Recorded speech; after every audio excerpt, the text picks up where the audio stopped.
Hello everyone, welcome to our channel. Guys यहाँ पे आज हम बात करने वाले हैं यूनियन पब्लिक सर्विस कमीशन का एक रिक्रूटमेंट नोटिफिकेशन के बारे में, जहाँ पे जिस तरीके से अगर आप लोग जानते हैं कि यूपीएससी में आईएएस आईपीएस का पोस्ट होता है, इसके अलावा अदर एग्जाम्स भी यूपीएससी के द्वारा कंडक्ट कराए जाते हैं। और आज इस नोटिफिकेशन में, आज इस अपडेट में हम उसी के बारे में बात करेंगे आपसे। लेकिन आगे बढ़ने से पहले मैं आपको बताना चाहूँगा कि अगर आपने अभी तक चैनल को सब्सक्राइब नहीं किया है तो फटाफट चैनल को सब्सक्राइब करें, वीडियो को लाइक शेयर जरूर करें। ओके, तो गाइस हम यहाँ पे पोस्ट के बारे में देखेंगे कि सबसे पहला वैकेंसी डिटेल क्या है। तो ध्यान रखिएगा, पहला पोस्ट जो है यहाँ पे रखा गया है आपका, पहला जो पोस्ट रखा गया है ये है आपका एंथ्रोपोलॉजी डिवीजन में एंथ्रोपोलॉजिकल सर्वे ऑफ इंडिया के लिए, और पोस्ट है एंथ्रोपोलॉजिस्ट। ठीक है, एंथ्रोपोलॉजिस्ट का। अब यहाँ पे नेक्स्ट जो चीज आती है सैलरी, ध्यान रखिएगा सैलरी यहाँ पे लेवल 10 का पे मैट्रिक्स दिया गया है 7 सीपीसी में। इसेंशियल क्वालिफिकेशन की बात करूं तो मास्टर डिग्री होना चाहिए एंथ्रोपोलॉजी में, क्लियर रहेगा, और 50% मिनिमम मार्क्स होने चाहिए फाइनल ईयर एग्जाम में। अपर एज लिमिट रखा गया है 38 ईयर्स, क्लियर। चलिए नेक्स्ट पोस्ट है आपका assistant central intelligence officer grade 1 के लिए डॉक्यूमेंटेशन में। यहां पर आपको रखा गया है पे स्केल की अगर हम बात करें तो लेवल 7 का, और अपर एज लिमिट रखा गया है 30 इयर्स का। Essential qualification MSc in chemistry और फिजिक्स या फोरेंसिक साइंस विद केमिस्ट्री और physics as a one of the subject, clear रहेगा। साथ ही साथ यहाँ पे 2 इयर्स का एक्सपीरियंस मांगा गया है रिसर्च एंड डॉक्यूमेंटेशन में।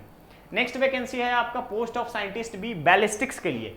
बैलिस्टिक्स में देखेंगे आप सेंट्रल फोरेंसिक साइंस लेबोरेटरी के लिए doctorate ministry of home affairs में। यहां पर अगर आप देखेंगे तो आपका पे स्केल रखा गया है लेवल 10 का, अपर age limit 35 years. Essential qualification जो है मास्टर डिग्री इन फिजिक्स और मैथमेटिक्स और अप्लाइड मैथमेटिक्स। साथ ही साथ यहाँ पे 3 इयर्स का एक्सपीरियंस चाहिए आपको एनालिटिकल मेथड में या रिसर्च देयरिन में, क्लियर रहेगा। नेक्स्ट पोस्ट है आपका यहाँ पर साइंटिस्ट बी के लिए फोरेंसिक इलेक्ट्रॉनिक्स में। ध्यान रखिएगा फोरेंसिक इलेक्ट्रॉनिक्स में एसेंशियल क्वालिफिकेशन रिक्वायर्ड है यहाँ पे बैचलर ऑफ इंजीनियरिंग या bachelor of technology in computer science, या फिर इलेक्ट्रॉनिक्स एंड कम्युनिकेशन या इंफॉर्मेशन टेक्नोलॉजी, या इलेक्ट्रॉनिक्स और इलेक्ट्रिकल, या फिर इलेक्ट्रॉनिक्स ट्रिपल ई में, क्लियर रहेगा। इलेक्ट्रिकल इंजीनियरिंग एंड इलेक्ट्रॉनिक्स में आपका अगर है तो अभी आप अप्लाई कर सकते हैं। पे स्केल रखा गया है लेवल 10 का, क्लियर। नेक्स्ट पोस्ट आता है आपका साइंटिस्ट भी फोरेंसिक साइकोलॉजी का। तो फोरेंसिक साइकोलॉजी में अगर आप देखेंगे तो यहाँ पे लेवल 10 का पे स्केल रखा गया है, और एजुकेशन रखा गया है आपका, क्वालिफिकेशन में देखेंगे तो मास्टर डिग्री साइकोलॉजी में होना चाहिए, क्रिमिनोलॉजी में, ध्यान रखिएगा साइकोलॉजी या क्रिमिनोलॉजी में मास्टर डिग्री होना चाहिए। एक्सपीरियंस यहाँ पे रिक्वायर्ड है 3 इयर्स का।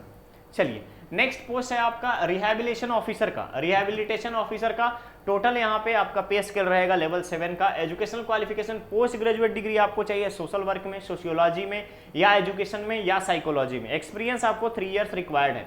नेक्स्ट पोस्ट है डेप्यूटी डायरेक्टर जनरल या रीजनल मिनिस्ट्री ऑफ टूरिज्म के लिए। यहाँ पर आपका पे स्केल जो रहेगा, ध्यान रखेंगे यहाँ पर जो पे स्केल आपको मेंशन जो किया गया है, पे स्केल आपका यहाँ पर रहेगा इनिशियली 7 सीपीसी में लेवल 12 का, और एजुकेशन रहना चाहिए ग्रेजुएशन किसी भी रिकॉग्नाइज या फिर डिप्लोमा फॉरेन लैंग्वेज कोर्स में, क्लियर रहेगा। 6 महीने का फॉरेन लैंग्वेज कोर्स में आपका डिप्लोमा होना चाहिए। साथ ही साथ एनी ग्रेजुएट कैन अप्लाई, और एक्सपीरियंस मांगा गया है 10 इयर्स का, क्लियर रहेगा। तो ये था आपका टोटल पोस्ट के बारे में इंफॉर्मेशन। अब हम बात करते हैं इंपॉर्टेंट डेट का। गाइस ध्यान रखिएगा, एप्लीकेशन प्रोसेस इसका स्टार्ट हो चुका है। लास्ट डेट रखा गया है 15 सितंबर, ध्यान रखेंगे 15 सितंबर इसका लास्ट डेट रखा गया है, और लास्ट डेट रखा गया है कंप्लीट सबमिशन का 16 सितंबर, ध्यान रखेंगे 16 सितंबर को कंप्लीट सबमिशन का यहाँ पर आपका डेट रखा गया है। चलिए यहाँ पे किस तरीके से बेंचमार्क डिसेबिलिटी को डिफाइन किया जाएगा उसके बारे में बताया गया। एससी एसटी को किस तरीके से रिजर्वेशन दिया जाएगा उसके बारे में बताया गया। प्रोबेशन इनिशियली जो होगा वो प्रोबेशन पीरियड पर रहेगा एज पर द रूल्स। उसके बाद एलिजिबिलिटी, सिटीजन ऑफ इंडिया, ये सब बेसिक इंफॉर्मेशन है। एज लिमिट का कंसेशन ऑलरेडी मैंने हर एक पोस्ट के साथ अपर एज लिमिट बता दिया है। मिनिमम इसेंशियल क्वालिफिकेशन जो होना चाहिए रिकॉग्नाइज यूनिवर्सिटी से होना चाहिए।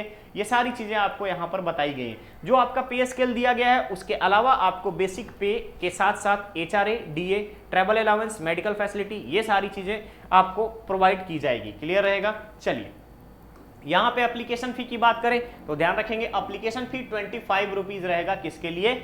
जनरल कैंडिडेट के लिए। SC ST, PWD, women candidate of any community, यहाँ पर आपका कोई फी नहीं लगेगा। जनरल ओबीसी और ईडब्ल्यूएस के मेल कैंडिडेट का जो है सभी लोगों को यहाँ पे 25 रुपए का फी पे करना है। कंसेशन के बारे में आपको यहाँ पे बता दिया गया है एज के रिगार्डिंग, और ये सारे डिसेबिलिटी के बारे में आपको बताया गया है। तो गाइज ये आपका यूनियन पब्लिक सर्विस कमीशन के डिफरेंट मिनिस्ट्रियल पोस्ट के लिए आपका रिक्रूटमेंट नोटिफिकेशन का अपडेट है।